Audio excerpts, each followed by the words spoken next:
So in today's video, as promised in the last video, I'll be sharing about the requirements for the Finnish citizenship, how you can actually qualify for it. But first, let us debunk certain myths or facts that are spreading out there but are not true.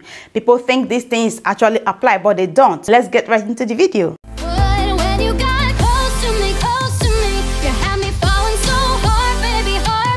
Hello everyone, welcome back to my channel. I want to quickly say thank you guys for all the love and the well wishes and the congratulations in the last video. Thank you all for that. I'm really glad you guys found the last video to be helpful, and like I explained in the comment section, I got the citizenship a while ago, like the beginning of this year, but I just didn't share it. I didn't have the time, and also I've been planning to make the video because of the requests that I've been receiving, so that's why I didn't share it, because I planned to talk about it in the video, but it took many months to make, so I apologize for that. But first, let us debunk certain myths or facts that are spreading out there but are not true. People think these things actually apply, but they don't. Number one, you do not have to renounce the citizenship you have already in your own home country, because it's true that there are certain countries where if you have where you're from and then you cannot get citizenship in another country, but you have to first renounce the country, your original country, before you can get citizenship from another country, meaning that the country does not allow dual citizenship. But it doesn't mean that it applies to every country. It applies to a lot of countries, but not every country. Actually, I do know people who are living here who currently have the Finnish citizenship, but they had to renounce their own home country citizenship before they can get the Finnish citizenship. So it actually depends on where you're coming from and the kind of relationship or the kind of agreement your country has with Finland, or I mean your law, the law of your country. But that is how it is for some countries, not for all. Luckily, from my country, I'm coming from Nigeria, you are allowed to have dual citizenship. So we didn't have to denounce, or I didn't have to denounce anything, or the Nigerians here don't need to do that. And there are other countries like that. So if you're hearing that, or you're reading it on the internet, that you need to denounce citizenship before you can actually, that's your own citizenship, before you can get the Finnish citizenship, that is not true. It doesn't apply in all cases. It depends on your own country. The fact that it happened to someone else here in Finland doesn't mean that it will happen to you as well. So I hope that fact is clear. Another thing I would like to debunk is that you can actually give birth here and then your child will have Finnish citizenship. It is not like that. I think I mentioned this in one of my other videos. This is possible in other countries, like USA is popular for that. You know, like over the years they've done that. In Finland, they don't have automatic citizenship by birth, you know, like you have in other countries. If you give birth to a child here, they don't automatically become citizens. So you have to apply for them later on when they are older, not from a baby. So that does not happen here. And thirdly, this is very important. You guys now have to put this right. I have to put it because I get that question a lot. I still get the question even when I've made a video about it. I still get the question because some people actually don't see all the videos. They just come directly to inbox and ask these things. Marrying a Finnish person does not automatically give you the Finnish citizenship, okay? It's not the only requirement, or it does not give you the Finnish citizenship. But I must say that it kind of leads up to it for you, because it means that you have some family ties here in Finland.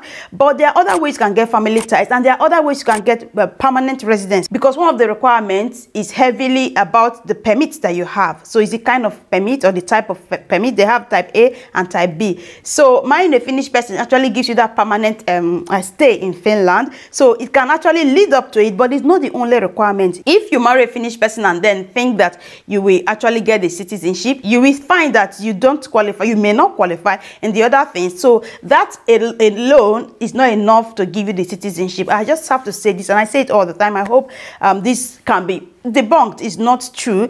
All right, having said all these things and cleared the air and clear it all, let's get right into the video. How can you actually qualify for the Finnish citizenship? What are the requirements to get the Finnish citizenship? Number one is the age requirement.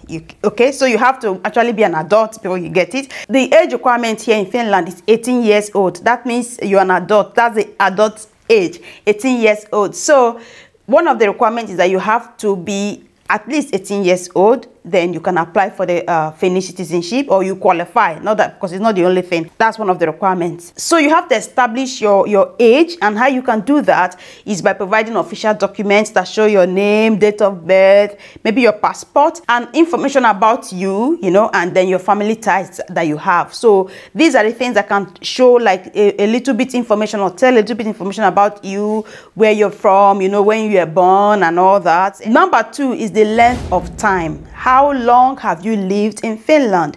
According to the requirement, you have to have lived, or you must have lived in Finland for a period of 5 years continuously, meaning that you have not lived in another place during this time frame. Although it does not include traveling, you know, you are allowed to travel out and then go for holidays and trips, short trips and all that, as long as you stayed there for a short period of time.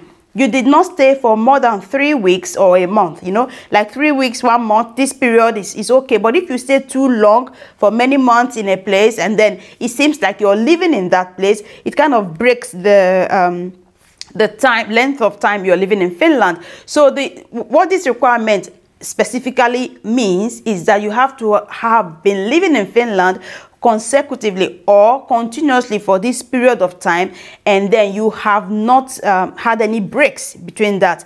And this, like I said, it does not include the holidays. Okay, so if you're going out short trips and then coming back, that is fine. But if you live in other places, maybe I know someone that was going to live in EU area, different areas. He will live there for like maybe 3 months in one country, Italy for example, and then go another place and live 3 months another. So that kind of thing can actually put breaks in the general time, okay, the length of time you're living in Finland. And like I briefly mentioned in the last video, there's an exception. When I was talking about my own story, there's an exception to this rule. It means that you can actually get the citizenship if you have lived for a shorter time. This is only in very special circumstances. There are actually 6 things that are covered under this very special circumstance before you can qualify and then apply, even when you are not up to 5 years. All right, before you can qualify for this special circumstance, there are 6 things that are considered. The first one is that you have very good language skills. Secondly is if you have a Finnish spouse. Thirdly, if you are from the Nordic area, if you're a Nordic citizen. And then fourthly is that you have lived for some time. The general rule for the special case is 4 years. And then the 5th requirement is that you are maybe a refugee. You've been given some kind of international protection under human rights law, something like that. So you fall under this category. And sixthly, another thing is if you don't have any country of your own, you know, like due to one reason or the other, you're stateless. So these are just like the 6 things that can make you to qualify under the special case I mentioned in number 2, which is the length of time. So I rephrase, the length of time is usually at least 5 years continuously. You haven't put in any breaks, I explained, apart from holidays, which is not included. But if you want to get the citizenship in a shorter period, which can be maybe 3 to 4 years, okay, then you have to meet 6 requirements, which I just mentioned. So these ones are like exception to the general rule, okay? Now, going back to the requirements, the general requirements, let's recap. Age, all right, and then secondly, length of time. The 3rd requirement is that you are not owing any debt, okay? Now, there are some kind of debts that you get here, maybe like your bill and then your phone bill or your rents, and then you're owing somebody, or your parking tickets, ticket bill, parking bill, and then speed limit bill, you know, stuff like that. That's the same things that we just bring bills to you, for example, hospital bills and all that, and you don't pay up. Like I said, there is a database where all these things are recorded. Once your name goes in there, it's right there, and then it's going to cause problems for you. I know that there are people who don't really like to pay bills, like they don't like to pay any bills. If they would have their way, they don't pay. And Finland kind of makes it very tempting, I would say, because sometimes they don't send the bills early. For example, if you go to the hospital and then you had an appointment and not everything, and you wait for your bill 2 weeks, 3 weeks, nothing comes, and then you're like, oh, they've forgotten about it, yay! And then maybe after 1 month or even over 1 month, they send you the bill. So sometimes it may take time, and nobody's knocking on your door and bullying you and all that. Go pay up, pay up, pay up, you know. Nothing like that. It's just gentle. Even it's so quick for you to even forget because there's no pressure on you, but it's going to save somewhere on the database if you don't pay up. So that's why it's very important to pay up your bill. So I just put it on my phone automatically, just like my other bills on my bank. I put it in my bank, so it goes whenever the bill comes, it goes automatically. So I don't even have to check it. I don't even remember, and then it goes automatically. That's the best thing to do, so you pay all your bills. And fourthly, that you're crime free. You've not found guilty of any crime or have a restraining order against you. And then the fifth one is that you have a clear source of income. Okay, so your means of support or your source of income is clear and it's obvious. All right, so that means that you have to inform them how you're getting your money, where you're getting your money from, and all that. And if you have international business, maybe you have some kind of businesses abroad that is bringing in money for you, you have to mention all these things and you have to let the authorities know. Just make everything clear. So no shady business is very important. What I'll be sharing with you guys next is the documents you need to attach, because you need to attach certain documents to your application. So what are the documents you need to attach that are very, very important? I'll be sharing this with you guys in my next blog post. I'll be sharing with you the things that you need to attach, and also the step-by-step guide on the application, about 7 to 8 steps for the application itself, how you do it from step 1 to the end. So I'm going to share all these things with you guys in my next blog post. If you don't know, my blog is myfinlandstory.com. So definitely sign up for my newsletter and follow my blog.